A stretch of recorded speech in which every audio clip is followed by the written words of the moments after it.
नहीं नहीं, पूछिए, बताइए। नहीं सर, हम आपका टाइम लेंगे पूरा किसी दिन। मैं सर परसों का कुछ समझ में नहीं आया, हाँ तो बोलिए इसीलिए ना, मैं बोलिए बोलिए बोलिए। अरे वही सर जो आपने वो बताया कि कैसे इसका वो एनालिसिस करते हैं, कैसे इसका वो निकालते हैं, तो उसमें कुछ चीजें समझ में, कुछ चीजें हमें मतलब बिल्कुल ही वो नहीं। देखिए, इसके दो तरीके हैं। जी। एक तरीका तो ये, वो वीडियो दोबारा देख लीजिए, हम्म। है ना। एक तरीका तो वीडियो ये है। देखा था, वीडियो से हाँ कुछ चीजें वीडियो से एक तो बार फिर से क्लियर देख नहीं आ लीजिए। रही। और अगर आपको उसके बाद भी कोई टॉपिक समझ में ना आ रहा, कोई वर्ड समझ में ना आ रहा, तो वो मैं बता सकता हूँ। अगर पूरा का पूरा दोबारा ही बताना है तो पूरी पूरी क्लास ही देख लीजिए दोबारा, हम्म। है ना। उसके बाद भी समझ में ना आए तो जो चीज़ समझ में ना आए वो मुझसे पूछ लीजिए क्लास के बीच में, कोई प्रॉब्लम नहीं है। शुरू में पूछिए चाहे बीच में पूछिए, बताया जाएगा। ठीक है। पूरा का पूरा टॉपिक समझना है तो वो वीडियो दोबारा देख लीजिए, समझ में आ जाएगा। और टेंशन मत लीजिए, आगे अभी एक चैप्टर आएगा, उसमें ये वाला कंसेप्ट दोबारा पढ़ाया जाएगा। वैल्यूएशन अच्छा। लास्ट चैप्टर है पूरी बुक का, लास्ट चैप्टर वैल्यूएशन प्रिंसिपल, उसको दोबारा बताया जाएगा।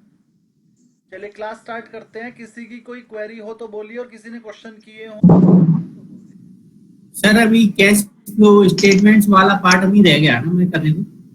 मैं देख लेता हूँ सर, कहाँ तक आ गए थे हम। चलिए पेज नंबर बताइए, कंट्रोल जी से जाते हैं।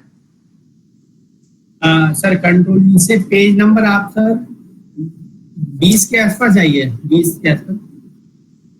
क्वेश्चन नंबर 51 है, और नहीं चाहिए सर।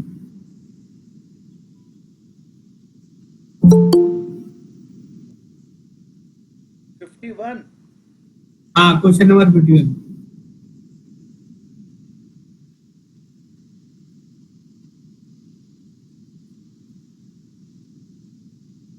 तो आए नहीं। हाँ अच्छा और अच्छा, ये मॉक अच्छा, टेस्ट के। मॉक टेस्ट के बारे में बात कर रहे हैं।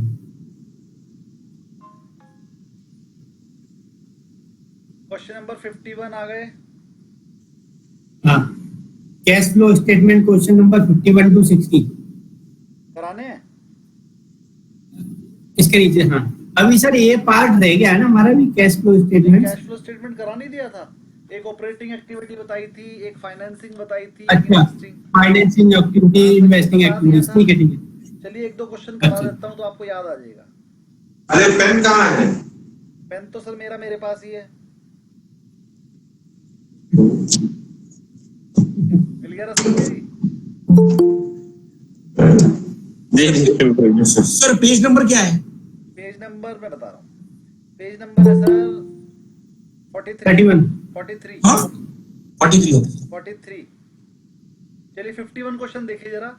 नेट प्रॉफिट क्वेश्चन में गिवन है 90,000, डेप्रीशिएशन है 20,000, इंक्रीज इन डेटर से 10,000, कैश फ्रॉम ऑपरेशन बताना था। कैश फ्लो ऑपरेशन बताना मैंने ऐसे बताया था कि जो नेट प्रॉफिट है उसके अंदर ऐड कर देंगे नॉन कैश एक्सपेंसेस, और लेस कर देंगे नॉन कैश इनकम। साथ में अगर इंटरेस्ट पे किया होगा तो वो ऐड होगा, इंटरेस्ट रिसीव किया होगा तो वो लेस होगा, क्योंकि ये रिलेटेड टू अदर एक्टिविटी है। ये इंटरेस्ट पेड फाइनेंसिंग एक्टिविटी से रिलेटेड है, और इंटरेस्ट रिसीव्ड इन्वेस्टिंग एक्टिविटी से रिलेटेड है। बस ये चार काम करने होते हैं। इसके अलावा वर्किंग कैपिटल यानी कि करंट एसेट्स और करंट लाइबिलिटी में अगर कोई चेंज हो रहा हो तो उसे भी ऐड सर ये बैक जो कर देंगे। नॉन कैश, हाँ जी। नॉन कैश इनकम है नॉन सर, ये सेकंड कैश वाला माइनस। एक्सपेंडिचर,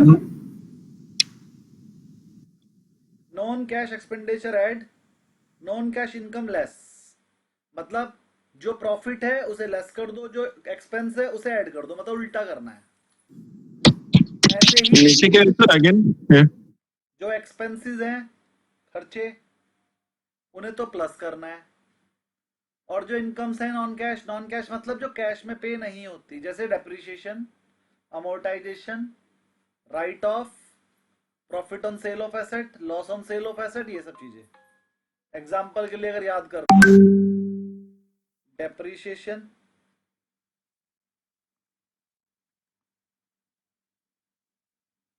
अमोर्टाइजेशन, अमोर्टाइजेशन क्या होता है? राइट ऑफ करना, मतलब नॉन कैश एक्सपेंडिचर होता है। हमें लग रहा था यार ये चीज तो खराब हो गई, चलो इसे खाते में डाल दो, लॉस खाते में। लॉस या profit on sale of fix asset, interest paid, interest received, ये सब चीजें।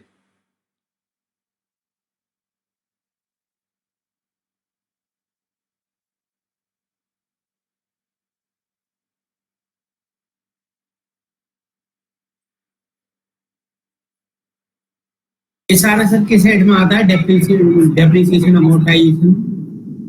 डेप्रिसिएशन पीएल अकाउंट में आता है, एक तरह का खर्चा होता है। मैंने डेप्रिसिएशन के बारे में बताया था आपको, इसे हिंदी में बोलते हैं ह्रास, अवमूल्यन। हाँ सर, जी मैं कह रहा हूँ सर, जैसे जो आइटम्स है सारे, हाँ, अभी आपने कुछ टर्म्स बोली थी कि उसमें ये ऐड कर देते हैं नेट प्रॉफिट में। Hello ji sir, click to join sir. जो जो हमने आज भेजा है ना आपको लिंक, उस पर क्लिक कीजिए, कल वाले पे नहीं, आज जो भेजा है, आज एक बार और कीजिए।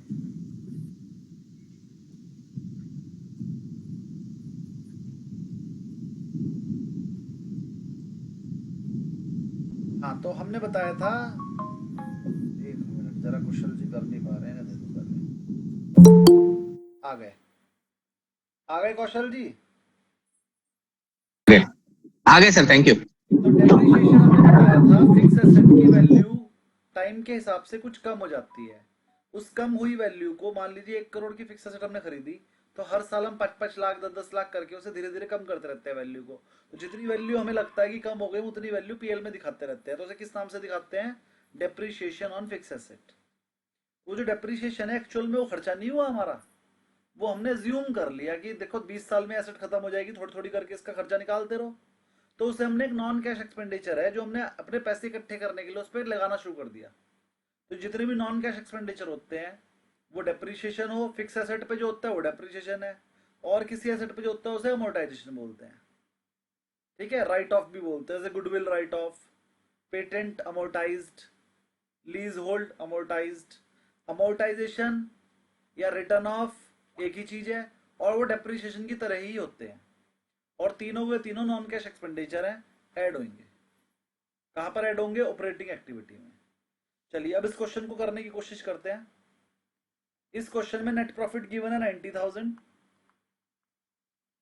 डेप्रिसिएशन एड बैक हो जाएगा इसके अंदर, और इंक्रीज इन डेटर। जरा ये बताइए, डेटर्स अगर इंक्रीज होंगे तो हमारा प्रॉफिट है कि लॉस? डेटर्स होते हैं हमारी एसेट, एसेट अगर इंक्रीज होगी तो प्रॉफिट है, और प्रॉफिट को करते हैं उल्टा, प्रॉफिट। मतलब माइनस करते हैं। तो आंसर आ जाएगा 1 लाख, बस यही आंसर है। तो वो कह रहा है कैश फ्लो फ्रॉम ऑपरेशन बताओ, मतलब ऑपरेटिंग एक्टिविटी बना के बताओ। तो ऑपरेटिंग एक्टिविटी बना दी, 1 लाख रुपए, आंसर आ गया। इजी।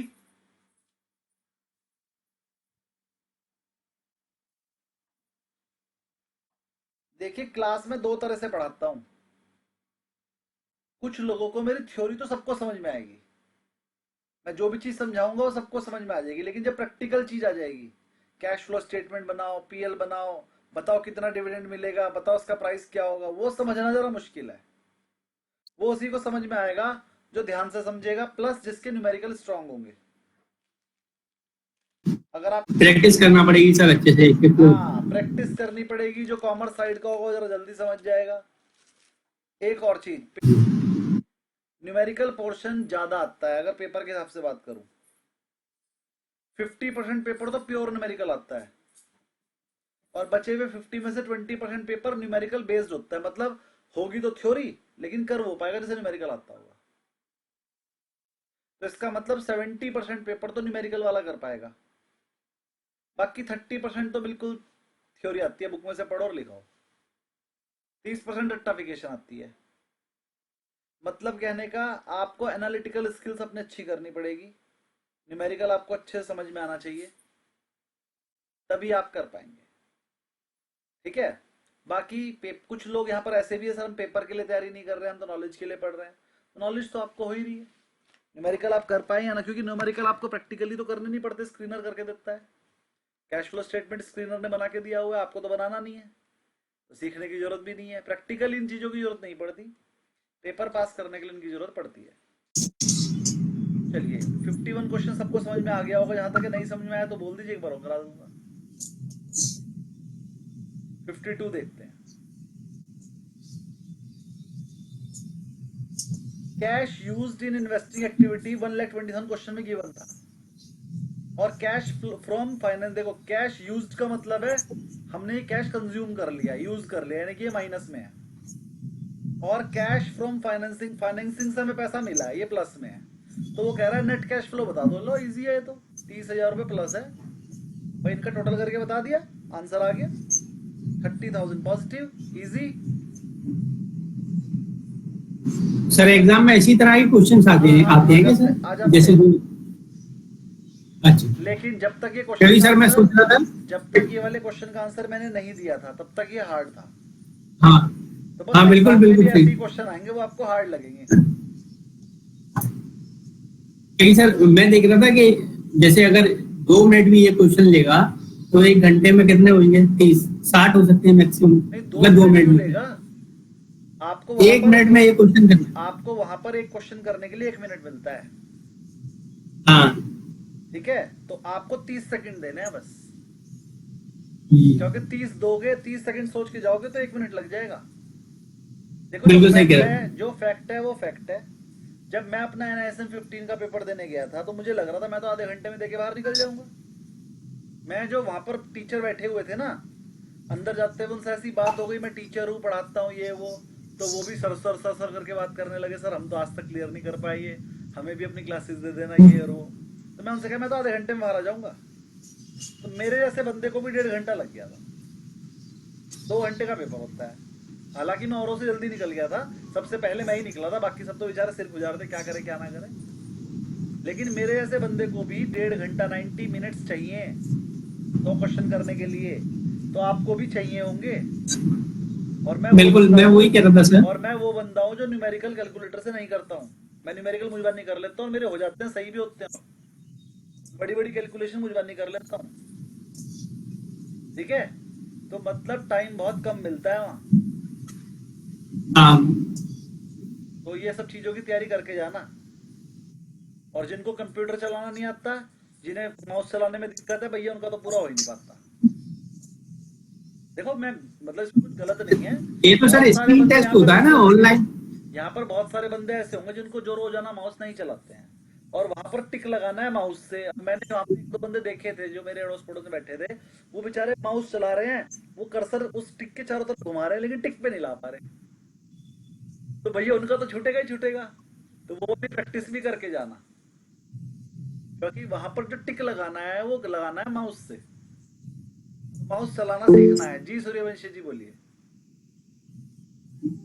सर इसीलिए तो 1,500 लोग ही हैं पूरे भारत में। हाँ, नहीं माउस की वजह से 1,500 नहीं है, नॉलेज की वजह से 1,500 है। और इसका एक रीजन ये भी है कि ये बहुत कम लोग ही करते हैं, ज्यादातर लोगों को अवेयरनेस भी नहीं है इस कोर्स के बारे में। चलिए आगे ये तो सीए से भी कम हुआ है। पढ़ना स्टार्ट करते हैं। 53 क्वेश्चन। ओपनिंग कैश आपको गिवन है 90,000।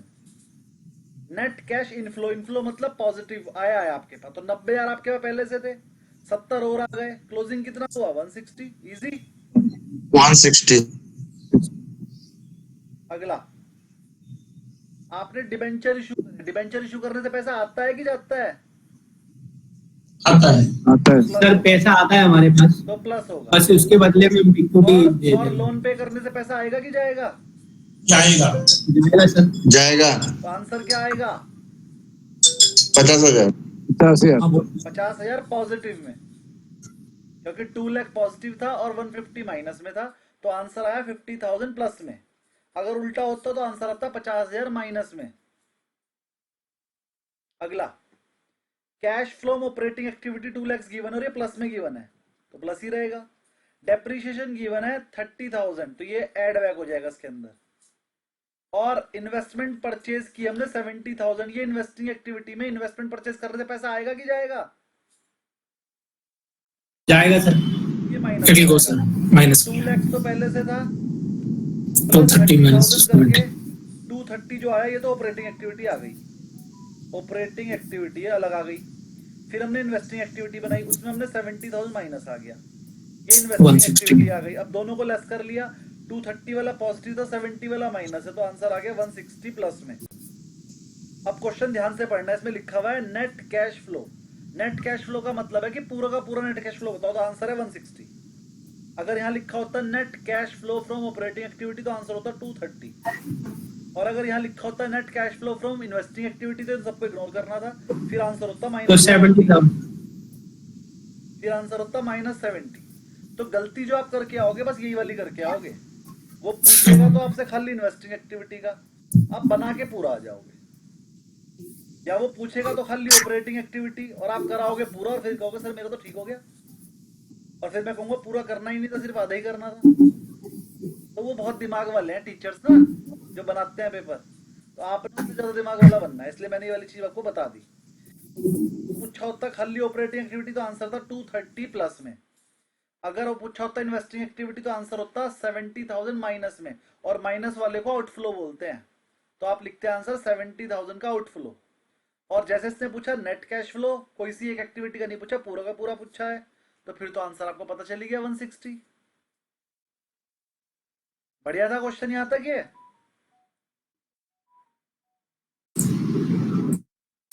Yes sir.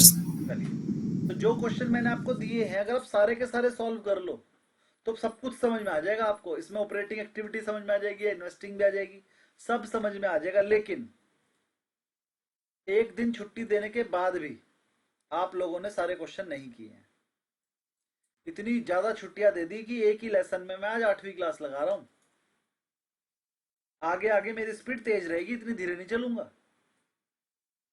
और आप फिर भी क्वेश्चन नहीं करके ला रहे, और फिर उसके बाद अगर कल को फेल फाल हो गए ना तो मुझे मत कहना। जो करेगा वो पास हो जाएगा, जो नहीं करेगा वो अपने आप को इस बात पे मना लेगा, अरे मुझे नॉलेज तो बहुत है बस पास ही तो नहीं हुआ। तो देखो ये तो हाथ को हाथ है, जितना बोओगे उतना ही काटोगे, एक्स्ट्रा कोई नहीं देने वाला। अब आप बो ही नहीं रहे हो तो फसल की तो चिंता ही मत करो, फसल तो होनी ही नहीं है।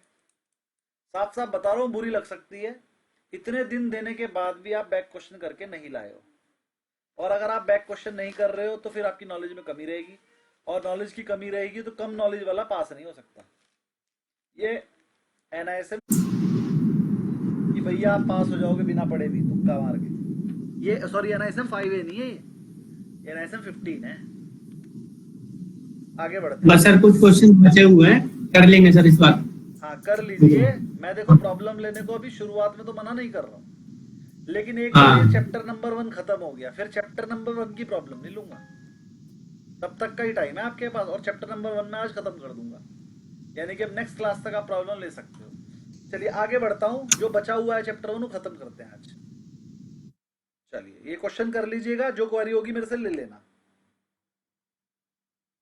मुझे लग रहा है शायद चैप्टर 1 खत्म ही हो गया है, चैप्टर 2 शुरू करना है आज। इसके बाद नेक्स्ट चैप्टर है। हाँ चैप्टर 1 सर एक बात बता दीजिए। हाँ जी सर जैसे कुछ कुछ कंपनीज का प्रॉफिट नेगेटिव होता है, तो उस केस में तो पी रेशो कुछ कैलकुलेशन ही नहीं बचेगा। चलिए अब मैं आपको नेगेटिव में अब आप मुझे बताइए, मान लीजिए एक कंपनी का प्रॉफिट नेगेटिव है, एग्जांपल के लिए एक नई नई कंपनी बनी जोमेटो, नई नई कंपनी बनी। अब शुरुआत में उसे कोई जानता नहीं था, वो एक नया कंसेप्ट लेकर आई थी कि अगर आपको चाउमीन खानी है तो 50 रुपए की चाउमीन मंगाने के लिए 20 रुपए दो।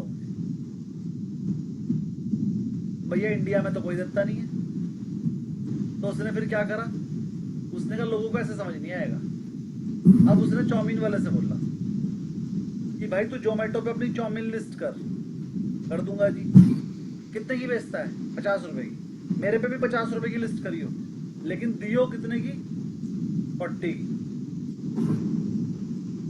जब वो तेरे यहाँ से लेने आएगा तो भी 50 रुपए की है, जब वो जोमेटो से मंगाएगा तो भी 85 रुपए की है। लेकिन अगर ऑर्डर जोमेटो से आया तुझे क्वांटिटी देनी है 40 वाली, 10 रुपए मुझे देने हैं। और अगर जोमेटो के ऑर्डर तेरे पास डायरेक्ट आया तो तुझे 50 रुपए की देनी है। ऐसा करने से तेरा ही फायदा है, तुझे जोमेटो पे भी ऑर्डर मिलेंगे और ऑफलाइन तो तू कमा ही रहा। उस बात को वो मान भी जाता है कि मेरे बाप का क्या जा रहा है, कर देता हूँ लिस्ट, ऑर्डर आएंगे तो ठीक है, नहीं आएंगे तो मैं कर ही रहा हूँ। और अल्टीमेटली जब मेरे जैसा आपके जैसा बंदा जोमेटो खोलता है और फिर वो देखता है यार 50 रुपए की चाउमीन आएगी, जाना पड़ेगा, बारिश हो रही है कैसे जाऊंगा, या मैं मूवी देख रहा हूँ छोड़ के क्यों जाऊं, या रात हो गई है, एक्स्ट्रा थोड़ी कुछ लग रहा है, और आप अपना ऑर्डर कर देते तो चाउमीन आ भी जाती है, आपको ये बात पता ही नहीं चलती वो क्वांटिटी कम थी। और धीरे धीरे धीरे धीरे आपको इसकी आदत हो जाती है। फिर आप अगर क्वांटिटी वाली बात आपको समझ भी आ जाए तब भी आ रहा है कोई बात नहीं, थोड़ी सी कमी, 2 चम्मच कम खाली सोच लेंगे उसने लिए और क्या, और आप फिर हैबिचुअल हो जाते हो। और धीरे धीरे जोमेटो जैसी कंपनी जो आपको शुरू में वाउचर भी देती थी कि जोमेटो से ऑर्डर करो 50 वाली चाउमीन 10 रुपए में मिलेगी, और मिलती भी थी, 200 रुपए के ऑर्डर पे 100 रुपए का तो वाउचर ही लग जाता था, तो 200 वाला माल 100 में मिल जाता था आधे रेट में।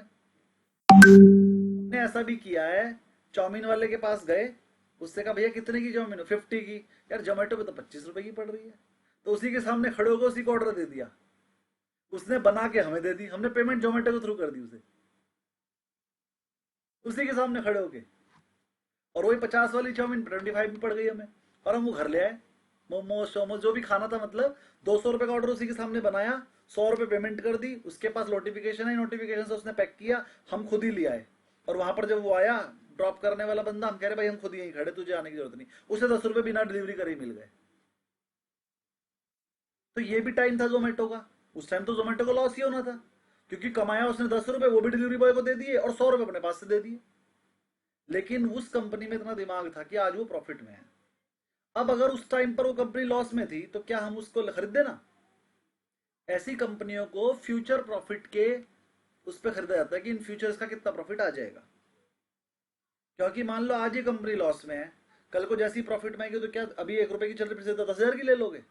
जब आपको पता है कल इसे प्रॉफिट आएगा और ये कंपनी का रेट 1,000, तो चलो 1,000 की होने के चांसेस है, 500 में तो खरीदो, तो उसका जो रेट चलता है वो फ्यूचर प्रोबेबल प्रॉफिट पे चलता है कि आज से 5 साल बाद इसका प्रॉफिट कितना होगा, उस प्रॉफिट के हिसाब से इसकी वैल्यू कितनी बनती है, और वो वैल्यू बनेगी आज से 5 साल बाद, तो उस 5 साल बाद वाली वैल्यू जो 500 रुपए, उस 500 चीज को आज 400 में तो खरीद ही लूं भाई, 400 के 500 तो 5 साल बाद होने ही होने हैं ना।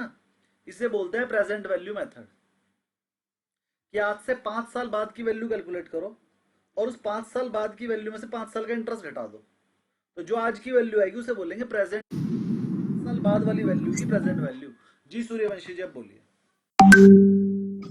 सर ये निफ्टी 50 में आ गया ना? निफ्टी 50 में आ गया शायद जोमेटो, मतलब इससे बहुत बड़ी ग्रोथ लगा दी सर। देखो जोमेटो कंपनी अच्छा चल रही है, प्रॉफिट में आ गई है, अच्छी बड़ी कंपनियां भी इतनी जल्दी ग्रोथ नहीं कर पाती हैं, ठीक है ना। अब मैं आपको बताता हूँ, सब बहुत बड़ी कंपनी का नाम बताता हूँ, जस्ट डायल। जस्ट डायल बहुत बड़ी कंपनी है, अमिताभ बच्चन उसका शेयर होल्डर है बहुत बड़ा, और अमिताभ बच्चन उसका एड भी करता है, देखा होगा ना आपने, अमिताभ बच्चन उसका एडवर्टीजमेंट भी करता है। और हाँ सर, ये रिलायंस ने ले लिया है।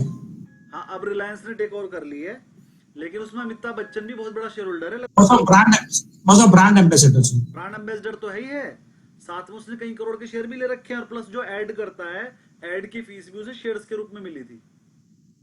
अमिताभ बच्चन के पास जस्ट डायल के 5% से ज्यादा शेयर हैं, और 5% से ज्यादा शेयर वाले को बड़ा शेयर होल्डर बोलते हैं,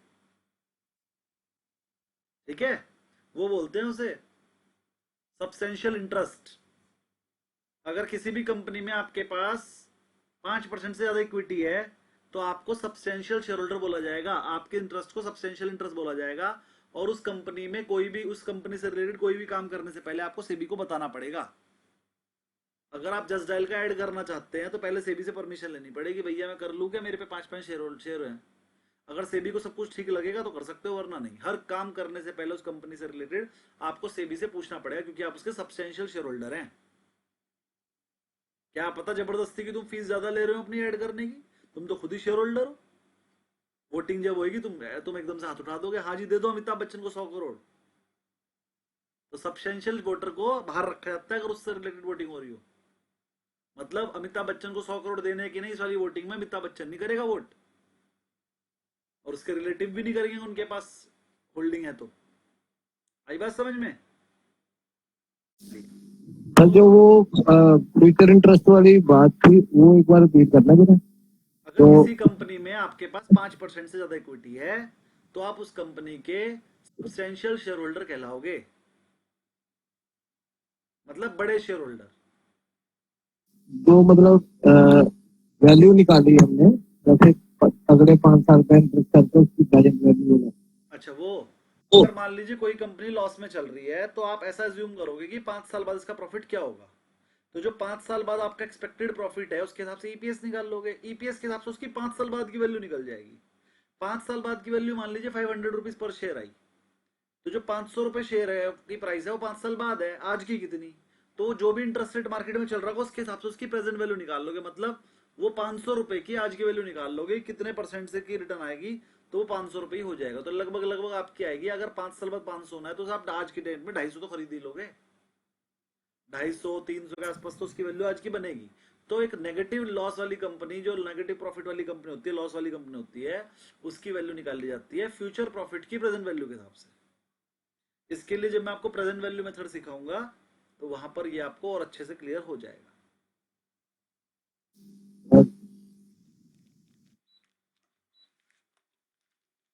आगे बढ़ते हैं। ये सारे क्वेश्चन आपको करके लाने हैं। और देखिए मैंने थोड़े से क्वेश्चन नहीं दिए हुए हैं। फर्स्ट चैप्टर में कम से कम मैंने आपको 200 क्वेश्चन दिए हैं, कम से कम 200 क्वेश्चन। और 200 क्वेश्चन बनाने में इतना दिमाग लगता है ना, कोई लगा नहीं सकता। और मैंने 200 क्वेश्चन बनाकर दे दिया आपको सिर्फ एक चैप्टर पे। और कितना बड़ा क्वेश्चन बैंक दूं? अगर आप मेरे क्वेश्चन बैंक को सॉल्व कर लेंगे ना तो आपकी नॉलेज उस लेवल पे होगी जो सीए को होती है। बस आपने सारे के सारे क्वेश्चन सॉल्व करने हैं, अच्छे से समझना है। चलिए चैप्टर नंबर 2 करा रहे हैं, क्योंकि फर्स्ट में आपकी कोई क्वेरी नहीं है। तो कोई मुझे ये नहीं कह सकता सर आपने छुड़वा दिया था, या आप तेज तेज चले थे, या सर मैंने आपसे क्वेरी ली थी आपने ली नहीं। मैंने सब कुछ सेटिस्फेक्शन के साथ आगे बढ़ रहा हूं। चैप्टर नंबर 2 बहुत ही बढ़िया चैप्टर है। अभी तक जो हम पढ़ रहे थे वो बेसिक था, पढ़ाई तो अब शुरू होगी। चैप्टर नंबर 2 है introduction to securities market. Chapter number 1 में हमने बताया ये कोर्स क्या है, कोर्स तो समझ में आ गया। चैप्टर नंबर 2 में बताएंगे ये मार्केट क्या है, ये शेयर मार्केट क्या है, और सिक्योरिटी की डेफिनेशन आ गई यहाँ पे, जो हमने चैप्टर नंबर 1 के पहले ही पैराग्राफ में पढ़ी थी कि इक्विटी रिसर्च एनालिस्ट क्या क्या कर सकता है। सर वो अपनी रिसर्च रिपोर्ट निकालेगा, ओपिनियन देगा इस शेयर को खरीदे या ना खरीदे, और वो किस किस चीज पे दे सकता था, स्टॉक्स पे दे सकता था सर, बॉन्ड्स पे दे सकता था, और एनी अदर सिक्योरिटी। और सिक्योरिटी की डेफिनेशन क्या है वो मैं आपको आज बता रहा हूं। सिक्योरिटी की डेफिनेशन मैंने उसमें कहा था कि सिक्योरिटी की डेफिनेशन में म्यूचुअल फंड कवर हो जाएगा, तो आज मैं उसकी डेफिनेशन बता रहा हूं और क्या क्या कवर होगा। In finance a security is a tradable financial instrument. Tradable मतलब जिसकी ट्रेड की जा सके, फाइनेंशियल इंस्ट्रूमेंट मतलब जो पैसे से रिलेटेड हो, दैट होल्ड्स वैल्यू, जिसमें कुछ ना कुछ वैल्यू हो, एंड रिप्रेजेंट ऑनरशिप, और उसकी वजह से आप उसके ऑनर बन जाओ, उस चीज के, उस स्क्रिप्ट के, उस यूनिट के। वो डेट भी हो सकता है और राइट ऑफ एसेट भी हो सकता है, राइट टू एसेट भी हो सकता है, यानी कि राइट शेयर भी हो सकता है। It can be bought sold और एक्सचेंज, जिसे आप खरीद सकते हो, बेच सकते हो, एक्सचेंज कर सकते हो फाइनेंशियल मार्केट में।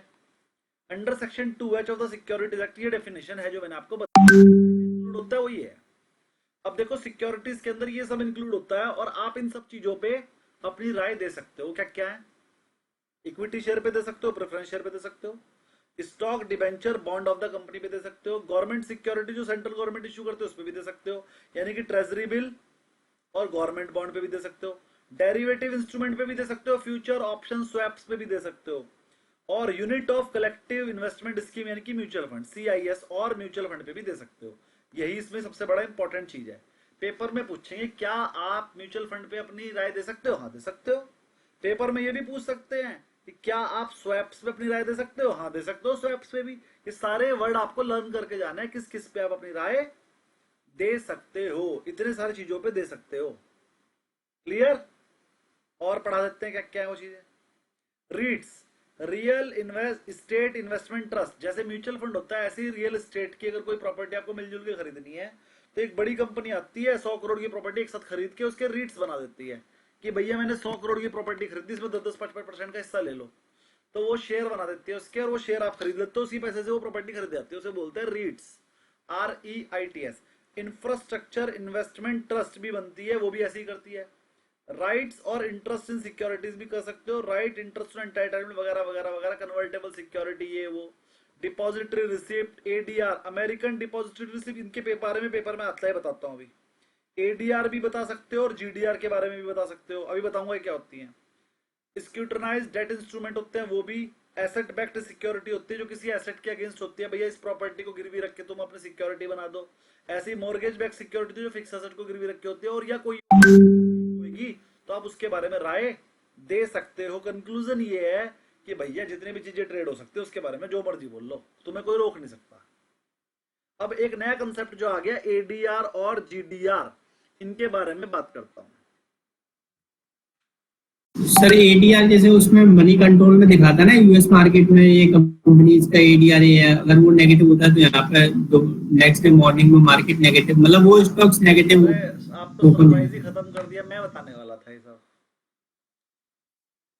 चलिए ध्यान समझिए, अब सर ध्यान समझिए। पिछले बैच की बात है, मैं अगले दिन क्या होने वाला होता था ना एकदम बता देता था पहले ही। मैं कहता था कल को रिलायंस 2% गिरेगा और इन्फोसिस 3% बढ़ेगा। फिर सुबह को मार्केट खुलती थी, रिलायंस 2% गिर जाता था, इन्फोसिस 3% बढ़ जाता था। तो सारे स्टूडेंट कहते थे सर आपकी कोई सेटिंग है क्या अंदर?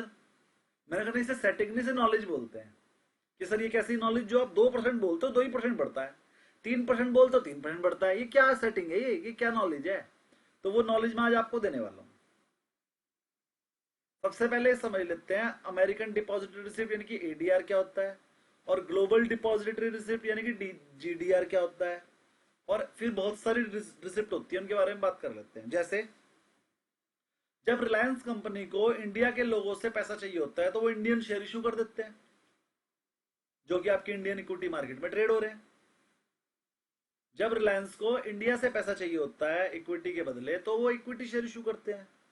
लेकिन जब वही पैसा उसे रिलायंस को अमेरिका वालों से चाहिए होता है, तो रूल के हिसाब से ये होता है कि अगर अमेरिका वाले इंडिया की एसेट खरीद रहे हैं ना, इंडिया की शेयर खरीद रहे हैं, तो उस पर होने वाला प्रॉफिट भी इंडिया का कहलाएगा, तो उन्हें इंडिया में टैक्स देना पड़ेगा।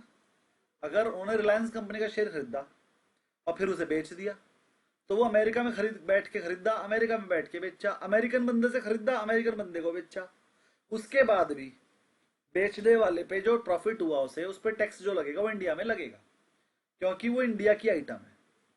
तो उस प्रॉफिट को अराइज इन इंडिया मान लिया जाएगा। The profit is arise in India, so it is taxable in India, और आपको उस पर टैक्स देना पड़ेगा। तो ऐसा होने की वजह से कोई भी बाहर का बंदा इंडिया की सिक्योरिटी में पैसा नहीं लगाता, ठीक है।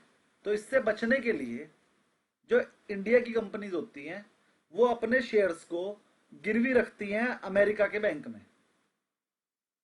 अपने शेयर्स को मॉर्गेज करती हैं अमेरिका के बैंक में, और उसके अगेंस्ट में ADR इशू कर लेती है, अमेरिकन डिपॉजिटरी रिसिप्ट की। अमेरिका के बैंक से बोलती हैं मैंने अपने शेयर आपके पास डिपॉजिट कर दिए हैं, इसकी एक रिसिप्ट बनाकर दे दो। मैंने अपने शेयर आपके पास डिपॉजिट कर दिए हैं, इसकी एक रिसिप्ट बनाकर दे दो। क्योंकि बैंक अमेरिका का है इसलिए उस रिसिप्ट का नाम होता है अमेरिकन डिपॉजिटरी रिसिप्ट। फिर अमेरिका में वो अमेरिकन डिपॉजिटरी रिसिप्ट किसको मिलती है? रिलायंस कंपनी को ही। फिर रिलायंस कंपनी अपने शेयर नहीं बेचती, रिलायंस कंपनी बेचती है अपने ADR, American depository receipt. Alexa stop. तो अमेरिकन कंपनी को, अमेरिकन जो होता है वो क्या खरीदता है? ADR। अब जो ADR है वो इंडिया की एसेट नहीं है, वो है अमेरिका की एसेट। तो वो अमेरिका में ही टैक्सेबल है, इंडिया में टैक्सेबल नहीं है। काम वो बिल्कुल इंडियन शेयर्स के हिसाब से ही करती है। अगर इंडिया का शेयर 2% बढ़ेगा तो वो 2% बढ़ेगी, इंडिया का शेयर 2% गिरेगा तो वो 2% गिरेगी। अब ADR सबको समझ में आ गया? ADR is a receipt issued by the Indian government in exchange on the mortgage of the Indian securities. Indian security को मॉर्गेज करके ही एक रिसिप्ट बना दी अमेरिका ने, और वो अमेरिका में ट्रेड कर रही है, इसलिए उसको बोलते हैं अमेरिकन डिपॉजिटरी रिसिप्ट। अब क्या होता है, इंडिया की मार्केट खुलती है सुबह को 9 से लेकर 3 बजे तक। और अमेरिका की मार्केट में जब दिन होता है हमारे यहाँ तो उनके यहाँ रात होती है, जब उनके यहाँ रात हो रही जब हमारे यहाँ रात हो रही होती है तो उनके यहाँ दिन हो रहा है। फिर जब हम शाम को सो जाते हैं तो अमेरिका की मार्केट खुलती है शाम को 6 बजे से लेके, या शायद 4 बजे से या 1 बजे से लेके, और सुबह को 6 बजे तक चलती है, शायद वो 12 बजे तक रात को।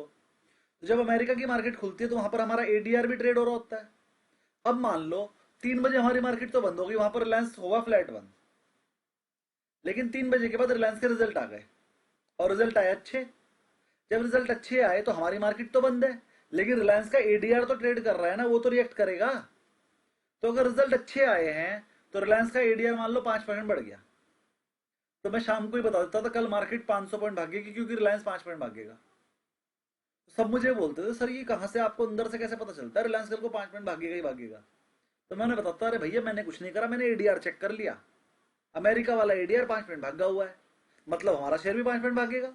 हो सकता है हमारा 7% भाग जाए, लेकिन 5 तो भागेगा ही। जब वो एडीआर 5 पॉइंट बढ़ा हुआ है तो सुबह को 5 पॉइंट बढ़ के तो खुलेगा ही खुलेगा। मेरी बात समझ में आई? तो सर ये एडीआर कहाँ पर दिखेगा सर? एडीआर दिख जाता है, मनी कंट्रोल की साइट पे जाइएगा, वरना गूगल पे डाल दीजिए एडीआर, आ जाएंगे इन्वेस्ट। चलो दिखाई दूं सर कल 2% 3% तो ऊपर हो जाएगी मार्केट। इन्फोसिस एचडीएफसी बैंक की एडीआर ऑलरेडी ऊपर है। देखते हैं, अभी मैंने देखा ही नहीं, आपने देख के बता दिया। देखो ये आ गए सर गिफ्ट निफ्टी 25 तो हो गए। अच्छा अभी देख कितने ऊपर है? 25,520। 25,520 हो गई। 100 पॉइंट प्लस। ये आ गया जी investing.com पे full list of India ADR आ जाती है। और अगर मैं कल की बात करूं तो ये लो जी देखो, इनको पिटेगी। इन्फोसिस 3.5% ऊपर, विप्रो भी, आईसीआईसीआई भी, एचडीएफसी भी। भैया कल हाँ मार्केट सर। तेज है। रिलायंस का क्या हाल है? रिलायंस देखो, जबरदस्त। सब कुछ तेज है भैया। रिलायंस को बैलेंस के लिए छोड़ दिया। रिलायंस की नहीं, रिलायंस का जीडीआर होता है ना, रिलायंस का जीडीआर हाँ। मिलेगा। कल फिर सर बैंक निफ्टी भागेगा 200-300 पॉइंट। हाँ हाँ भागेगा।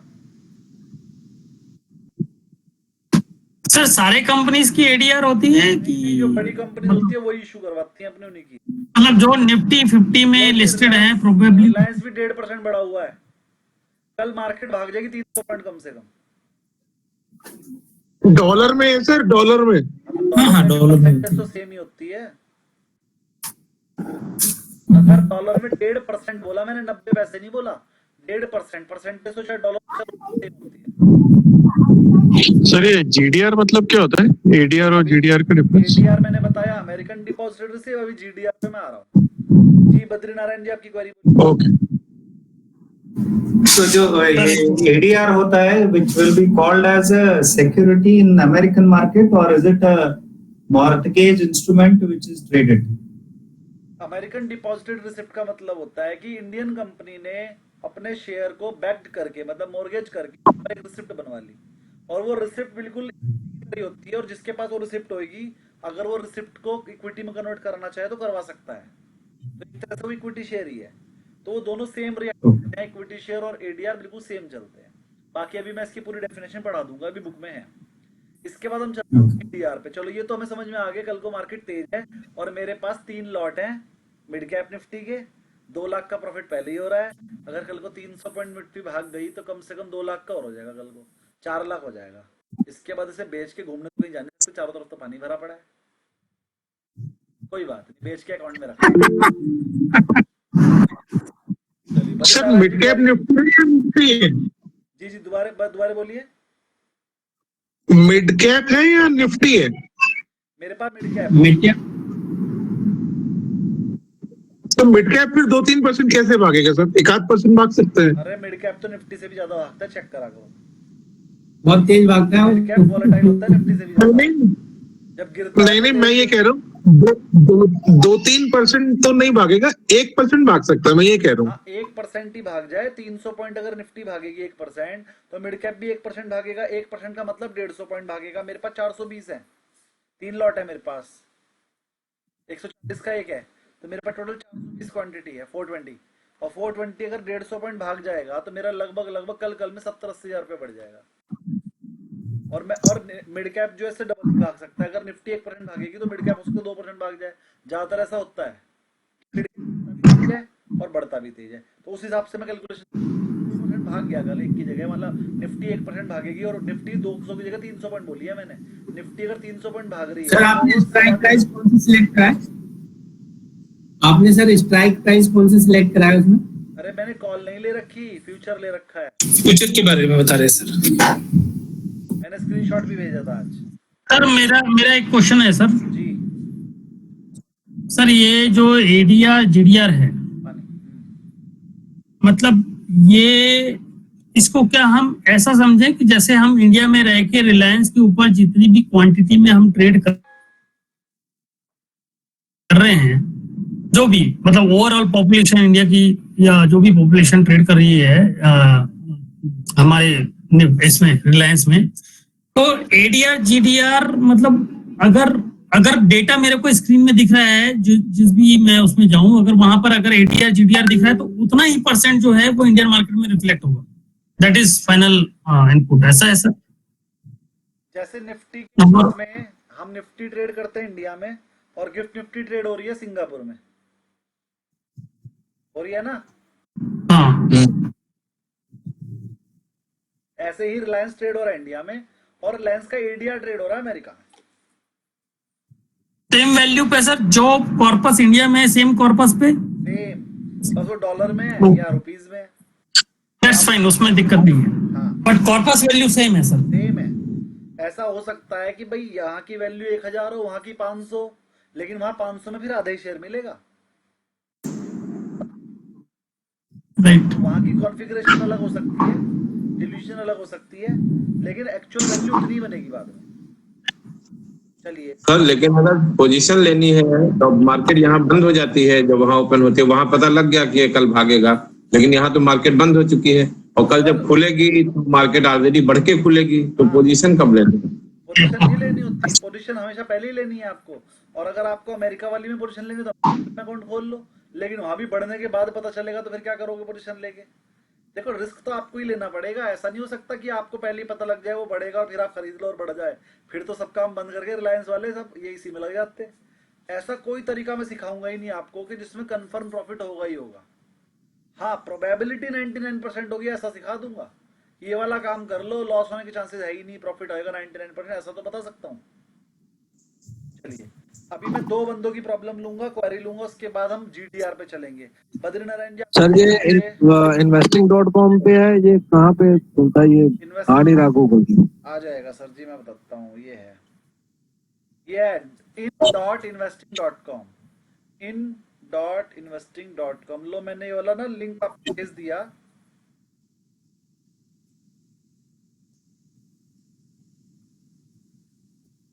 सर ये investing.com में कहाँ पर है एडीआर, ये भी बता दीजिए। मैंने पूरा लिंक भेज दिया आपके ग्रुप पे। नहीं, investing.com तो खोल लेंगे सर, बट थोड़ा सा बता देंगे। in.investing.com पूरा का पूरा लिख के भेज दिया, अब इस पे खोल लेना, बस क्लिक करना है आपको खाली। बद्रीनारायण जी आपकी क्वेरी बोलिए। हाँ सर, 2-3 छोटे-छोटे क्वेश्चन है। जी जी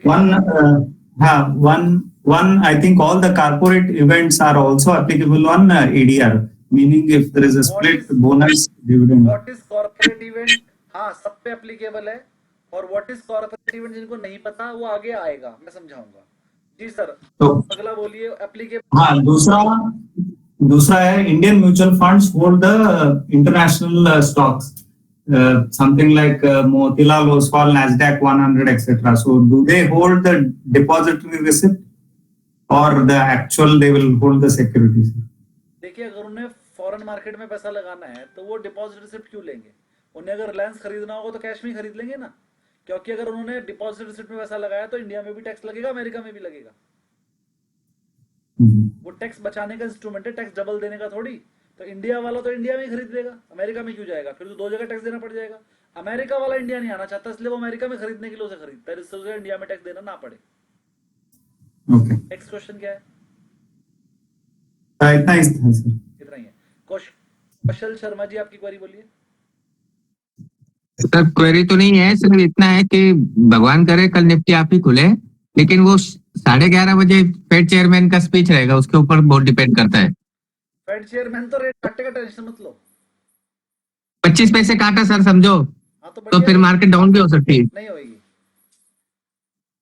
चलो अच्छा है। देखो जो सब सोचते हैं ना, जो सब सोच रहे हैं वो मत सोचो। अच्छा है ना, ये वाली बात याद रखिए, जो सब सोच लेते हैं अगर आप भी वही सोच पा रहे हो तो आप इस मार्केट में कभी कमा नहीं पाएंगे। सर फेड रेट अगर कट होते हैं तो ये जो बुलियन मार्केट है ये बुलिश होगी या इसके रेट बढ़ेंगे घटेंगे? बुलिश। आज तो बड़ी मुश्किल से अगर आप सिर्फ उतना ही सोच पा रहे हैं जितना सब सोच पा रहे हैं तो फिर आप प्रॉफिट नहीं कर पाएंगे। चाहे फेड भी करते रहे, चाहे फेड वाले कल को रेट बढ़ा दे, मार्केट में डेटा पॉजिटिव है। 2 महीने के अंदर अंदर बोल रखा है मैंने 27,000 क्रॉस कर जाएगी। लोग कहते हैं 15% की रिटर्न पूरे साल में आती है, मैंने 5 दिन पहले बताई थी, तब मार्केट हमारी 24,600 थी, 25,300 आ चुकी है। 700 पॉइंट यानी 3-3.5% तो 7 दिन में आ गए। और पहले बता देता मैं बस आज से मार्केट चलेगी, कल से तेज। उस दिन के बाद आज तक एक भी दिन नहीं गिरी जिस दिन आप लोगों का डेमो था। उस दिन मैंने और मैंने ये भी कहा था कि 2 महीने का, और 2 महीने में ज्यादा बोल रहा हूँ, 1 ही महीने में हो जाएगी। दिवाली तक हो जाएगा सर, दिवाली तक हो जाएगा 27,000 के आसपास। हो जाएगा। देखो मैंने 2 सर इतना बड़ा जीएसटी का रिफॉर्म आया है, होना ही है। अरे जीएसटी के रिफॉर्म की वजह से नहीं होगा। यहाँ सारा डेटा पता है क्या है? FIIs का डेटा 11% शॉर्ट है। आज से 1 साल पहले वो हुआ था, तब 8-9% शॉर्ट तक आया था, और फिर 2 महीने के अंदर उसने लाइफ टाइम हाई बनाया था। बिल्कुल सेम डेटा बना था जिस दिन मैंने आपको बोला था। उस दिन भी उनका शॉर्ट डेटा 8 से 9% के बीच में था, और बस वो सेम डेटा मैंने पिछले साल भी रन किया था। पिछले साल भी मैंने 2 महीने में बहुत मोटा पैसा कमाया था, इस बार भी कमाऊंगा। इसीलिए मैं मिड कैप निफ्टी खरीद के बैठा हूँ, और 2 लाख रुपए का प्रॉफिट होने के बाद भी बेच नहीं रहा हूँ। वरना 2,20,000 पे निकल जाते हो। कौन है जो 20 और 40,000 से ज्यादा देखता है प्रॉफिट? सोचो, मैं कोई 2 लाख एक ही दिन में थोड़ी आ गया। पहले दिन 40,000 हुआ होगा, फिर 70 हुआ होगा, फिर 1 लाख हुआ होगा।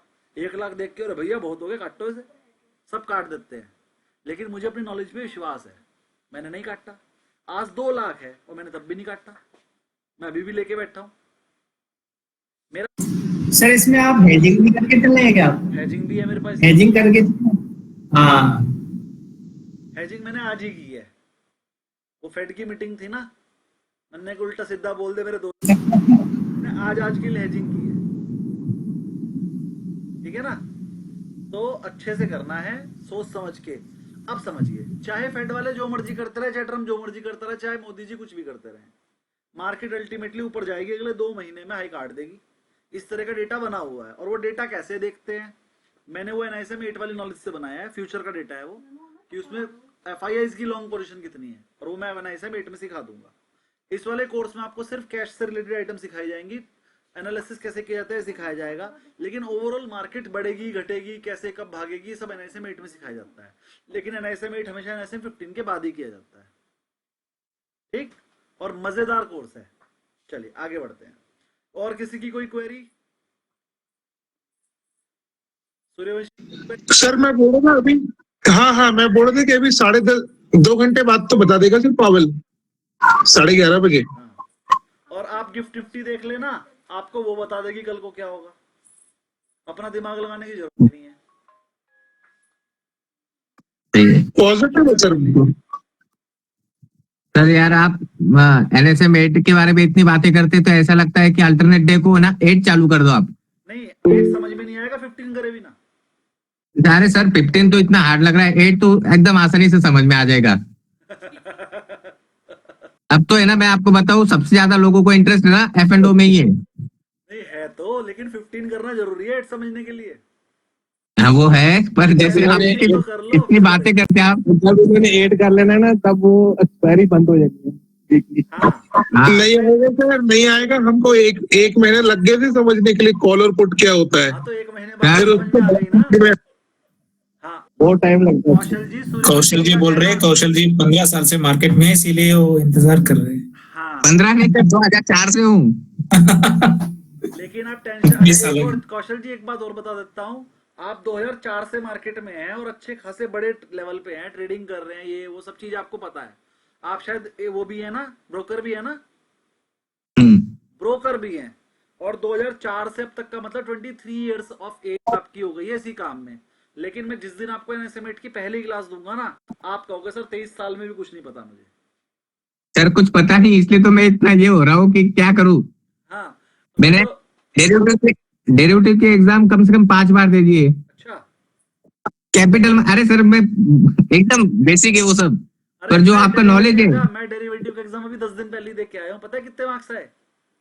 80 प्लस आए हैं। हाँ, 87 क्वेश्चन ठीक किए, 87 क्वेश्चन ठीक किए थे मैंने 100 में से। वाह। सर क्वेश्चन क्या क्या आए हैं वो हमारे ग्रुप में डाल देना अरे प्लीज। यही आए थे जो तुम्हें पढ़ा रखे, बड़े इजी पेपर था। डेरिवेटिव एनएसएम 8 का है। हाँ एनएसएम 8 यही आया था पेपर जो तुम्हें पढ़ा दिया मैंने, बहुत इजी पेपर। मैं शायद 1 घंटे से भी कम, 1 घंटे में निकल गया था करके। थ्योरी कितनी आई थी सर? थ्योरी आई थी वही 70% न्यूमेरिकल, 30% थ्योरी। बहुत बढ़िया बढ़िया क्वेश्चन आए थे, लेकिन बहुत ही बढ़िया बढ़िया।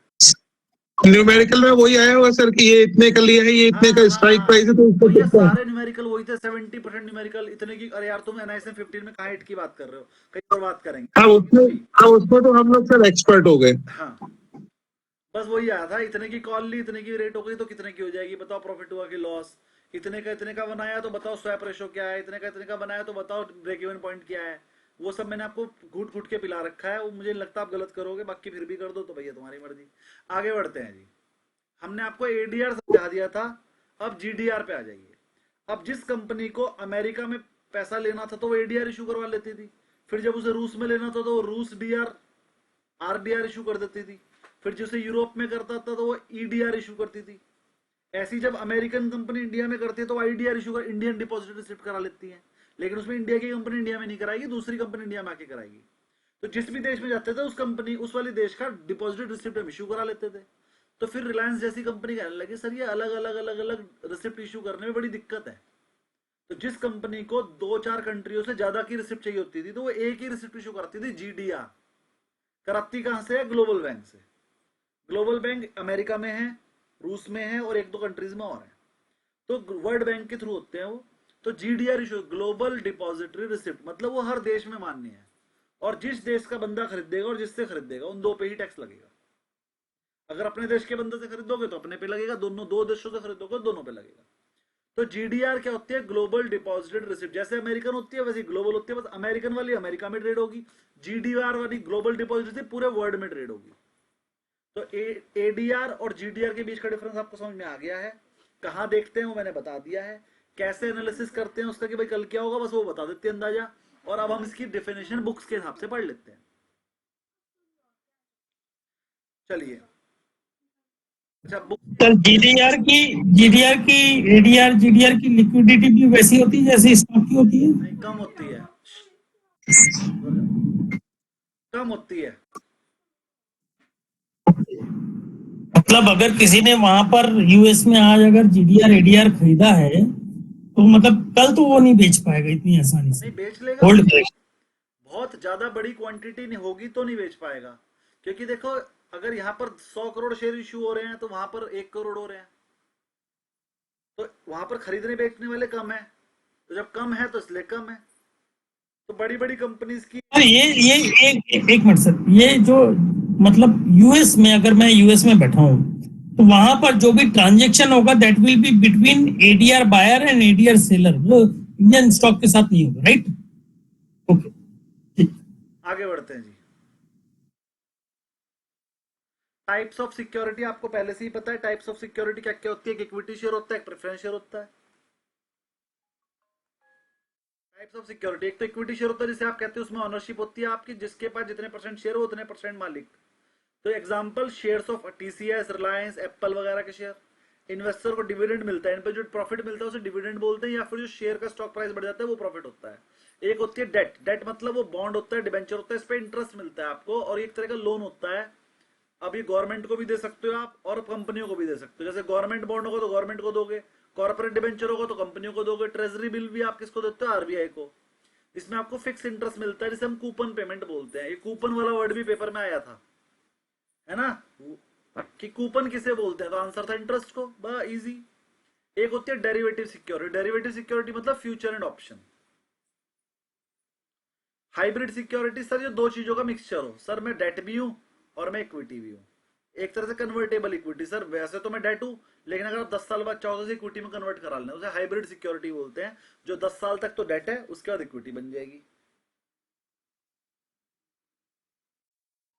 फंक्शन ऑफ सिक्योरिटी मार्केट क्या है sir? Capital formation. Function of capital market ये है कि जब तुम्हें बहुत बड़े पैसे की जरूरत हो, 100-200 करोड़ की, तो मार्केट में शेयर इशू कर देना। लोग 100-100 रुपए करके तुम्हें देते रहेंगे और तुम्हारे पास 100 करोड़ आ जाएंगे। फिर उस 100 करोड़ से तुम बिजनेस करना और वो आपस में खेलते रहेंगे उन शेयर से।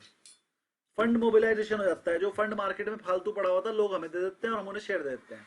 तो कैपिटल फॉर्मेशन और फंड मोबिलाइजेशन सिक्योरिटी मार्केट की वजह से ही हो पाता है। Liquidity and marketability. अब जिस बंदे ने शेयर खरीद लिया, अगर उसे बेचना है तो वो कहाँ बेचेगा?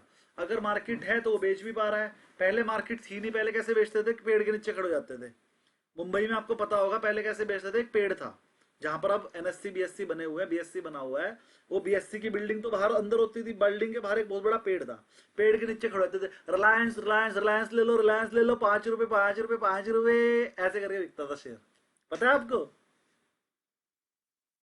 पता है? इसका थोड़ा सा एडवांस रूप देखा है सर, वो धीरू भाई अंबानी वाले पिक्चर में, मूवी में हाँ। पूरा मूवी हाँ, में। तो पहले क्या था? मार्केट नहीं, तो वो 5 रुपए चिल्ला रहा, दूसरा 4.5 4.5 4.5 4.5, फिर 4.5 वाले से ले लेता था बंदा। ऐसे करके बिकता था। उसमें क्या होता था? अब एक बंदा 2 रुपए में बेचने को तैयार है, लेकिन मुझे पता ही नहीं चला, तो मैंने 4.5 वाले से ले लिया। 2 वाला उधर बैठ खड़े होकर चिल्ला रहा था, मुझे पता ही नहीं चला। तो ये वाली बड़ी प्रॉब्लम होती थी। तो उसमें मार्केट बना दिया। अब मार्केट में क्या होगा? 2 वाला अपने बिड लगाएगा, सबसे आगे वही दिखाई देगा, तो मुझे पता लग जाएगा। तो इससे क्या हुआ? लिक्विडिटी भी आ गई और मार्केट भी मिल गई। अब वो 2 वाले बेचारे को बेचना, उसका बाप मर रहा था, उसे 5 का शेयर 2 में बेचना, फिर भी नहीं बेच पाया, बाप ही मर गया। तो वो चीजें खत्म हो गई अब। तो ये सब किससे हुआ? कैपिटल मार्केट की वजह से, कि अब लिक्विडिटी आ गई, लोगों को बेचना खरीदना इजी हो गया। रिस्क मैनेजमेंट कर सकते हो, हेजिंग भी कर सकते हो। अब तो आप इन्वेस्टमेंट प्रोटेक्शन एक्ट भी बन गया। अगर आपके साथ कुछ गड़बड़ हो जाए तो पैसे भी मिल जाएंगे। इकोनॉमिक ग्रोथ और डेवलपमेंट में भी फायदा हो जाता है। प्योर थ्योरी आप पढ़कर आएंगे, नहीं समझ में आएगा मुझसे पूछ लीजिएगा, वैसे कुछ है नहीं इसमें। टाइप ऑफ प्रोडक्ट मैं आपको सिखा चुका हूँ। इक्विटी क्या होती है सब आपको बता चुका, 2 बार लिखा हुआ आ गया। हाइब्रिड वगैरह ये भी। ऑल्टरनेटिव इन्वेस्टमेंट प्रोडक्ट, देखो ये बहुत इंपॉर्टेंट है और ये पेपर में आया था। म्यूचुअल फंड भी आपको पता है क्या होता है। इस पे आ जाओ, AIP, ऑल्टरनेटिव इन्वेस्टमेंट प्रोडक्ट। और एक अभी आया था AIF, जो म्यूचुअल फंड में आया, ऑल्टरनेटिव इन्वेस्टमेंट फंड। ये 2 अलग अलग चीजें हैं। अभी मैं AIP के बारे में बात कर रहा हूँ। ये जो अब नई नई चीजें आने लगी ना, जैसे रीट्स आ गई। रियल एस्टेट में अगर आपको बहुत मोटा पैसा लगाना है तो आप रीट्स के थ्रू लगाओगे।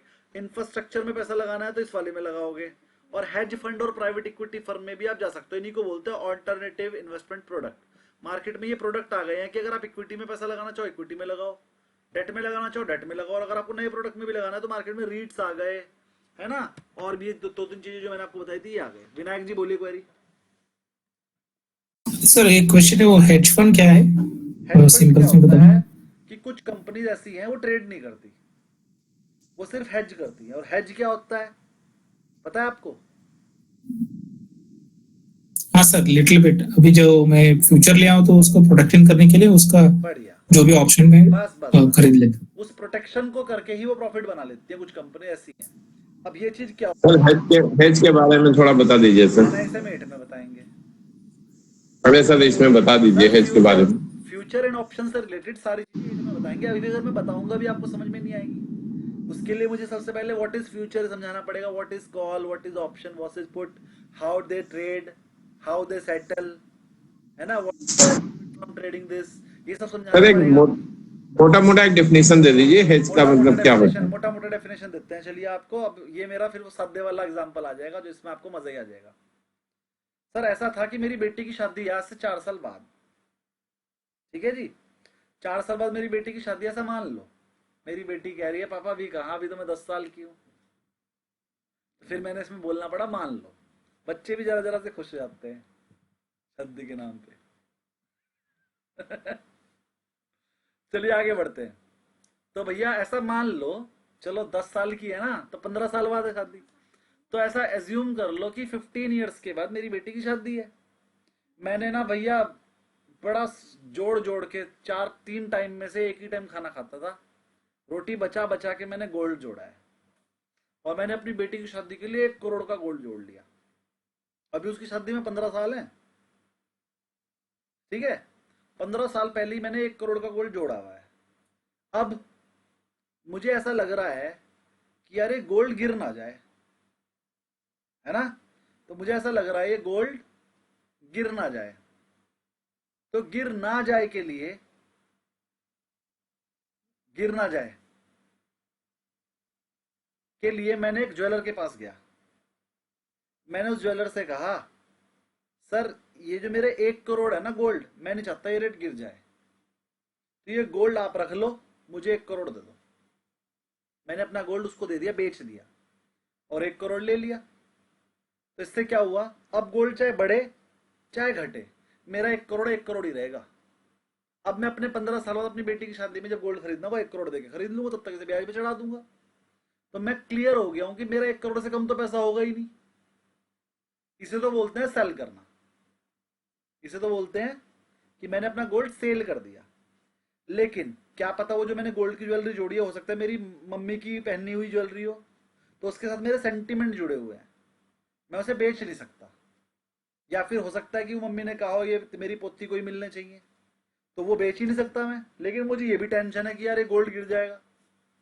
तो अब क्या करूंगा मैं, अब मैं करूंगा उसे हेज। हेज करने के लिए मैं क्या करूंगा, गोल्ड 1 करोड़ का है, मैं उसे फ्यूचर में बेच दूंगा। शेयर मार्केट में जो गोल्ड ट्रेड होता है वहां पर उसे बेच दूंगा। ऐसा करने से क्या होगा, अगर गोल्ड 1 करोड़ वाला 50 लाख का रह भी गया, तो जो मैंने फ्यूचर में 1 करोड़ का गोल्ड बेचा है वो भी तो 50 लाख का हो जाएगा। तो मुझे फिजिकल गोल्ड में जो 50 लाख का लॉस हुआ है, वो मेरे फ्यूचर में जो मैंने बेच रखा उसमें प्रॉफिट हो जाएगा। तो अल्टीमेटली मैं हेज हो गया। अब चाहे गोल्ड बढ़े चाहे घटे, मुझे ना प्रॉफिट होगा ना लॉस होगा। क्लियर हो गया हेजिंग किसे बोलते हैं।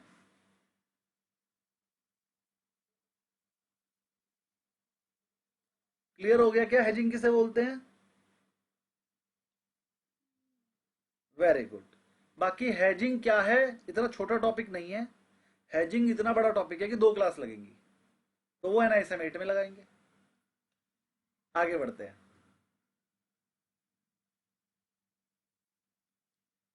चलिए स्टॉक, मिड कैप निफ्टी भी आपने कर दिया, सेल कर दिया सर। मैंने नहीं करा है मेरे पास। नहीं, हेज के लिए, हेज के लिए। हेज की है मैंने, सेल नहीं की। मैंने उसकी कॉल बेची है बस, मैंने उसकी कॉल बेची।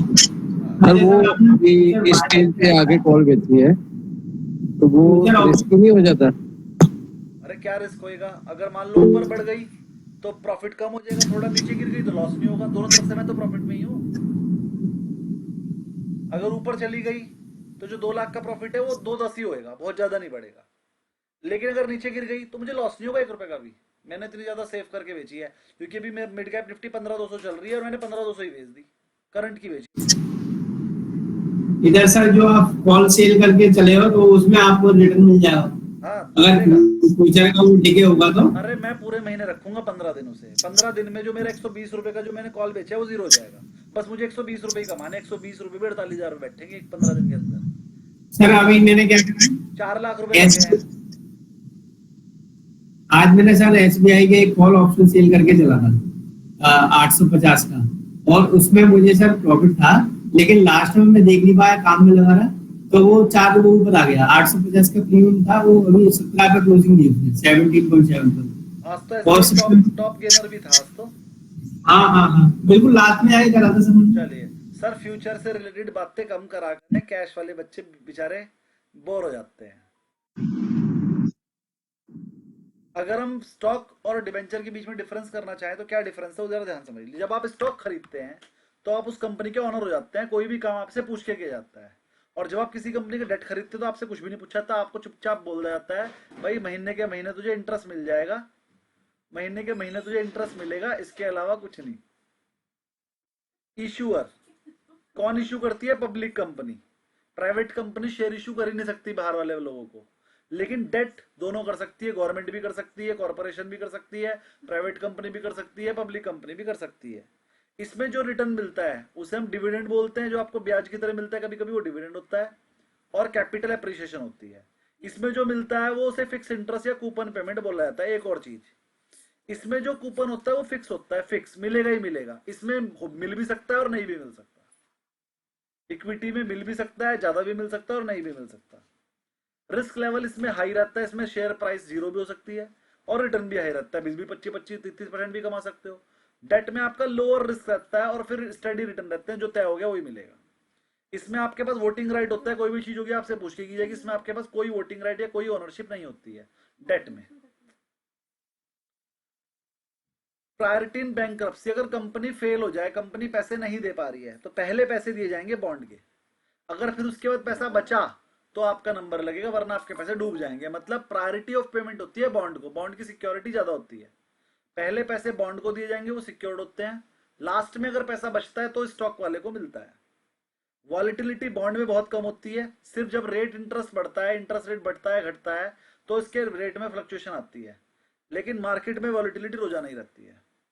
इन्वेस्टमेंट ऑब्जेक्टिव क्या होता है सर? शेयर्स में लॉन्ग टर्म का होता है और हमें कैपिटल एप्रिसिएशन चाहिए होता है, हाई रिटर्न चाहिए होते हैं। और इसमें इनकम फोकस इन्वेस्टर होते हैं, जिन्हें हर महीने इनकम चाहिए होती है या फिर साल में एक बार भी चाहिए, फिक्स इनकम चाहिए, इसमें वो पैसा लगाते हैं। एग्जाम्पल आपको पता है। चलिए आज कम पढ़ा रहे हैं, यहीं तक बस, और थोड़े से क्वेश्चन करा देता हूं। कोई क्वेरी हो यहां तक तो बोलिए। यहां तक आपको पढ़ के आना है, थ्योरी है, बिल्कुल बोरिंग सी चीज थी। कल अच्छी चीज पढ़ाएंगे, अभी थोड़े से क्वेश्चन कराएंगे। यहां तक किसी की कोई क्वेरी हो तो बोलिए, वरना फिर क्वेश्चन पे जा रहा हूं। कोई क्वेरी नहीं किसी की? चलते हैं, थोड़े से क्वेश्चन करा देते हैं, बुक पे आ जाते हैं। जी विनायक जी बोलिए। सर आप वो इस चैप्टर का पहले पेज पे जाइए, एक क्वेश्चन था मेरा। सेकंड चैप्टर का पहला पेज? हाँ सर।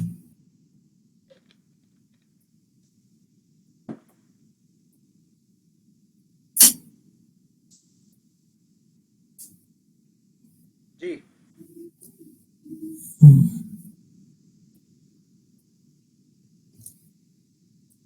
ये स्वैप्स क्या होती है सर? स्वैप, स्वैप मतलब एक्सचेंज। ओके। सुना है? कंपनी ने बोनस दे दिया। हाँ सर सुना है। 100 वाला शेयर, तो बोनस देने में तो क्या होता है कि कंपनी के आपके पास 100 शेयर थे, 100 और मिल गए। आपने वो सुना है, कंपनी ने एक शेयर को 2 में बदल दिया, मतलब 10 रुपए फेस वैल्यू वाले शेयर को 5 रुपए कर दिया। हाँ स्प्लिट कर दिया। स्प्लिट कर दिया, तो उसमें क्या होता है, जो आपके वाला शेयर होता है वो तो कंपनी आपसे वापस ले लेती है और उसके बदले आपको 2 शेयर दे देती है। हाँ। शेयर आपको नहीं दिया तब तक आपके पास एक राइट होता है, क्या करने? स्वैप करने का। तो कभी कभी आप वो राइट बेच देते हो, स्वैप राइट। ओके। वो स्वैप्स होते हैं। ऐसे इंटरेस्ट रेट स्वैप्स भी होते हैं, जैसे आपके पास एक बॉन्ड था जिसपे 10% ब्याज मिल रहा था, 1 लाख रुपए का था। मतलब अगर आपने उस बॉन्ड में पैसा लगाया तो 1 लाख रुपए पे कितने मिलेंगे? 10,000। 10,000। ठीक है। एक बॉन्ड मेरे पास भी था, उसमें 12.5% ब्याज मिल रहा था, यानी कि उसमें मैं 80,000 ही लगा दूंगा तो भी 10,000 मिल जाएंगे। हाँ। है ना? तो आपके वाला जो बॉन्ड था वो 1 लाख रुपए का ही था, फेस वैल्यू 1 लाख रुपए पे भी करा था, क्योंकि उस पे ब्याज मिल रहा था 10,000। और जो मेरे वाला बॉन्ड था उसकी फेस वैल्यू कितनी थी? 80,000, लेकिन वो बिक कितने पे रहा होगा?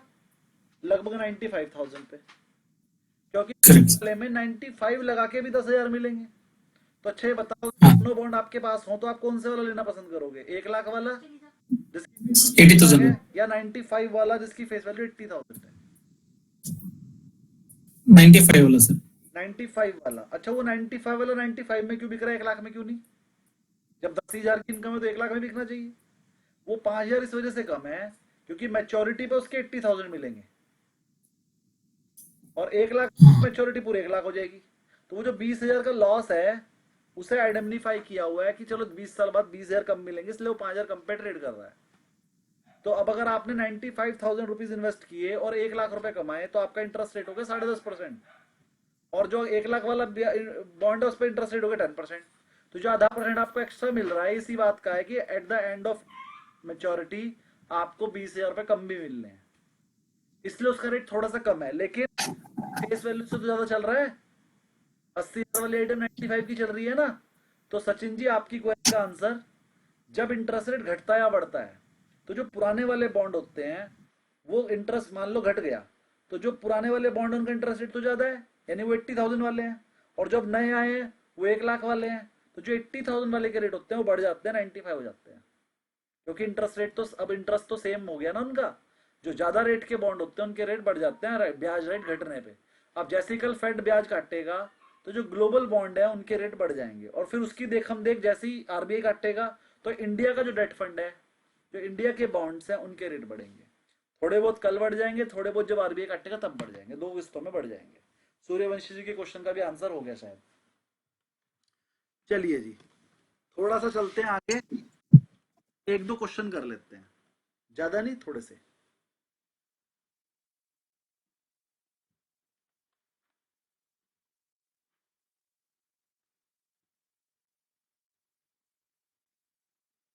देखिए जी कुछ क्वेश्चंस करवा रहा हूं जिससे कि आपका बेसिक तो कम से कम हो जाए, 8-10 ही कराऊंगा।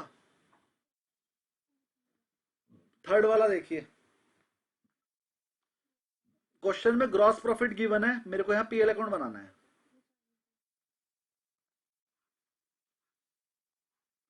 ग्रॉस प्रॉफिट इधर आ जाता है 1,70,000, सारी इनकम इधर आएंगी, सारे एक्सपेंस इधर आएंगे।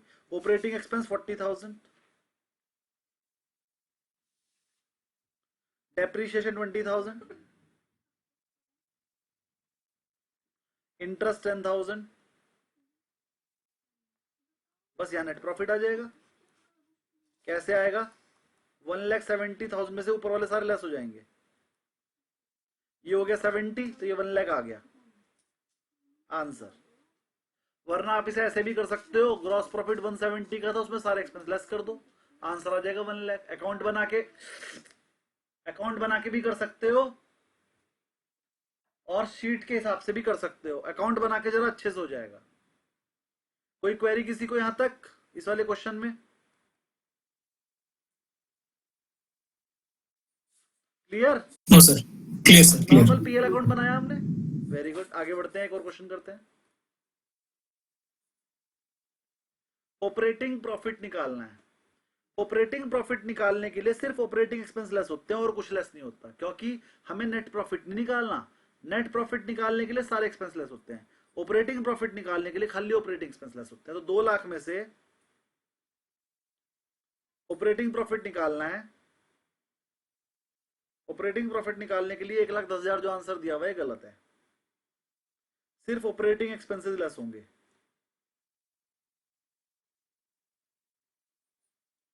ठीक है, ये सर एडमिनिस्ट्रेटिव एक्सपेंसेस लेस नहीं होगा सर, ये नहीं होएगा। अच्छा होने चाहिए क्या? सर ये सैलरी है ना, एडमिनिस्ट्रेटिव एक्सपेंसेस मतलब सैलरी नहीं होगी। सुनिए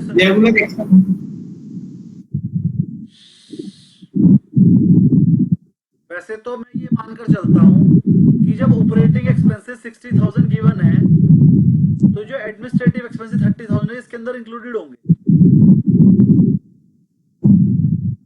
अगर मैं आपसे कहूं,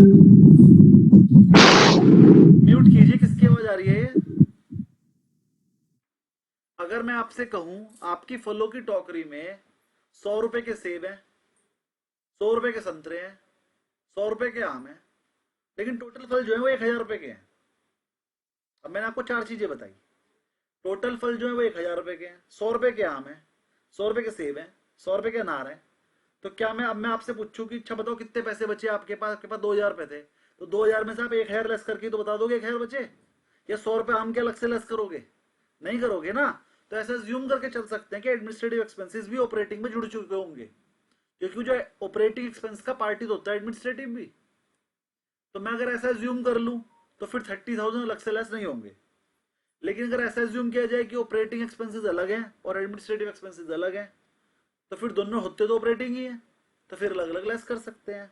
तो आप इसको सही कर लीजिए, यहां पर एडमिनिस्ट्रेटिव एक्सपेंसेस को अलग से लेस नहीं करना है।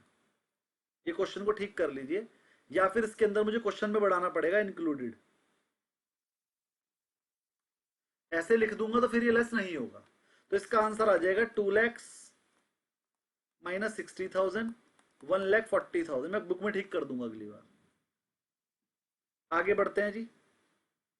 फिफ्थ, लेकिन सर एग्जाम में तो इस तरह से आ सकता है, तो फिर इसी को कंसीडर करके चलना चाहिए ना। मैं एक बात और बताता हूँ, आपको क्या लगता है मेरे 100 में से अगर 87 ही क्वेश्चन ठीक हुए हैं तो क्या 13 क्वेश्चन मैंने गलत कर दिए होंगे? एग्जाम में गलत क्वेश्चन भी आते हैं, और एग्जाम में ऐसे क्वेश्चन भी आते हैं इनका आंसर ही नहीं है नीचे, और एग्जाम में ऑप्शन भी गलत होते हैं। मैंने तो सही लगाया और सही भी था मेरा, लेकिन उनके कंप्यूटर में गलत था। ऐसे भी होते हैं। इसलिए 5-7 नंबर तो आपके जबरदस्ती कट जाएंगे जो आपके कटने भी नहीं चाहिए। तो 60% वाला पास है, 25% नेगेटिव मार्किंग होने की वजह से 70% चाहिए, और जो तुम्हारे एग्जाम के कंप्यूटर में गलत लिखा है उसके चक्कर में 5-7 क्वेश्चन और ठीक करने पड़ेंगे। यानी कि 100 में से 80 ठीक करोगे तब जाके तो खाली पास होगे। 100 में से 100 की तैयारी करके जाना पड़ेगा तब जाके खाली पास होंगे। खुद सोचिए ना भाई, 13 क्वेश्चन गलत करूंगा क्या मैं? वो 13 क्वेश्चन गलत नहीं किए हैं, वो गलत ही थे। 3-4 क्वेश्चन तो ऐसे तो उनका आंसर ही नहीं था नीचे ऑप्शन में, क्या लगाऊं? लगा दिया तुक्का मार के मैंने भी, कुछ ना कुछ तो लगाऊंगा। मुझे पता था पास तो मैं हो ही जाऊंगा, लेकिन मुझे ये था कि मेरे 90 प्लस आएंगे, वो 3 नंबर कम रह गए, 87 भी। चलो ठीक है, आगे बढ़ते हैं जी। कैश फ्लो बनाना था, तो मैंने अभी थोड़ी देर पहले सिखाया था 2 लाख तो नेट प्रॉफिट है ही, नॉन कैश एक्सपेंडिचर ऐड होते हैं, डेप्रिसिएशन ऐड हो जाएगा 50,000। Decrease in debtor, decrease in debtor, debtors कम होने से हमें प्रॉफिट होता है कि लॉस? एसेट अगर कम हो जाएगी तो उस समय लॉस होगा, लॉस होगा तो इसमें ऐड होएगा, ये ऐड करेंगे 30,000। और इंक्रीज इन इन्वेंट्री, इन्वेंट्री बढ़ने से हमें प्रॉफिट होता है कि लॉस? सर वो तो हमारा प्रॉपर्टी है सर, इन्वेंट्री है तो इन्वेंट्री होने से प्रॉफिट होता है, प्रॉफिट होता है तो हम यहाँ पर लेस कर देंगे। यहाँ तो उल्टा होता है ना ऑपरेटिंग में। अब देखो आंसर क्या आया, 2 लाख प्लस 50। यार ये क्वेश्चन में यहाँ लेस क्यों लिखा है?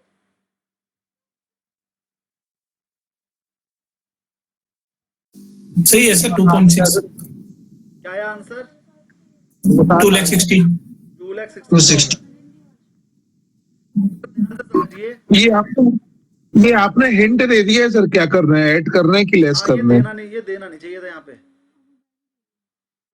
है ना। क्वेश्चन जब पेपर में आएगा तो ये लिखा बनेगा एडलेस, बस ये लिखी रहेंगी फिगर, एडलेस तो आपने करना है अलग से, फिर आंसर आएगा 260। चलिए समझ में आ गया ना? तो मतलब इजी क्वेश्चन है, अगर आप करेंगे तो हो जाएंगे सारे के सारे, नहीं होंगे तो मैं बैठा हूं। ये 2-4 क्वेश्चन मैंने इसलिए करा है जिससे जो लोगों को डर लग रहा है ना बैक क्वेश्चन करने में, जो कर ही नहीं रहे हैं, वो कर लो। अब आज वेडनेसडे हो गया है, नेक्स्ट क्लास होगी हमारी फ्राइडे को, ठीक है? तो आज और कल बैठ के सारे क्वेश्चन सॉल्व कर लीजिए, और जो क्वेश्चन ना हो इस पे गोला बना लीजिए, राउंड बना लीजिए, जिससे कि आप मुझसे पूछ सकें। फ्राइडे को मैं आपका क्वेरी सेशन रखने की सोच रहा हूँ। मैं चाहता हूँ कि आप मेरे से इतनी ज्यादा क्वेरी लें कि मैं फ्राइडे को कुछ पढ़ा ही ना पाऊँ, बस मैं क्वेरी ही ले लूँ बस। अगर आपकी क्वेरी कम आई तो पढ़ा दूंगा। और आज तक का रिकॉर्ड है, मेरा तीसरा बैच है NISM 15 का, आज तक का रिकॉर्ड है। मैं भैया हाथ जोड़ जोड़ के बोलता हूँ, प्लीज क्वेश्चन कर लाना, लेकिन कोई करके ही नहीं लाता। तो देखने की बात अब ये है कि इस बार क्या होगा। इसके बाद सूर्यवंशी जी आपकी क्वेरी बोलिए। सर वो FII लॉन्ग शॉट डेटा वाली वेबसाइट कौन सी है सर? वो मेरे को मिल नहीं रही, बहुत देर से खोज रहा था। कोई वेबसाइट नहीं है, जहां से 3% की स्ट्रेटजी डाउनलोड करते हो ना, शीट और डाउनलोड होती है FII DII trading activity. FII DII trading activity में जाने के बाद उन्होंने कितना फ्यूचर खरीद रखा और कितना फ्यूचर याद आ गया सर, भूल गया था, समझ गया, आ गया सर, थैंक यू सर। और जिनको समझ में नहीं आया है वो छोटे दिमाग पर ज्यादा जोर मत डाल ले, NISM 8 में बताएंगे। सही है सर, इसलिए पूछा नहीं क्वेश्चन। 20 के आसपास क्वेश्चन रह गए मेरे इसमें, तो बाकी 1-2 दिन में सारे क्लियर हो जाएंगे कोई बात नहीं, फर्स्ट चैप्टर में। हाँ 1-2 दिन में नहीं, परसों तक ही करने हैं। हाँ सर, मैं अपना टारगेट लेके चल रहा हूँ कि मुझे एक बार में निकालना है, और दिवाली जब भी हमारी क्लास कंप्लीट होगी 10 दिन अच्छे से तैयारी करके एक बार में खत्म करना है। तो बहुत सारे चीजें लगी इसके बाद। अगर आप ध्यान से अच्छे से तैयारी करके जाओगे तो इजीली निकल जाएगा। मैं खेलते हुए मैं बताता हूँ, जब मैंने गुरुकुल जीवन ने मुझसे संपर्क किया कि सर आप, मैं पहले रिकॉर्ड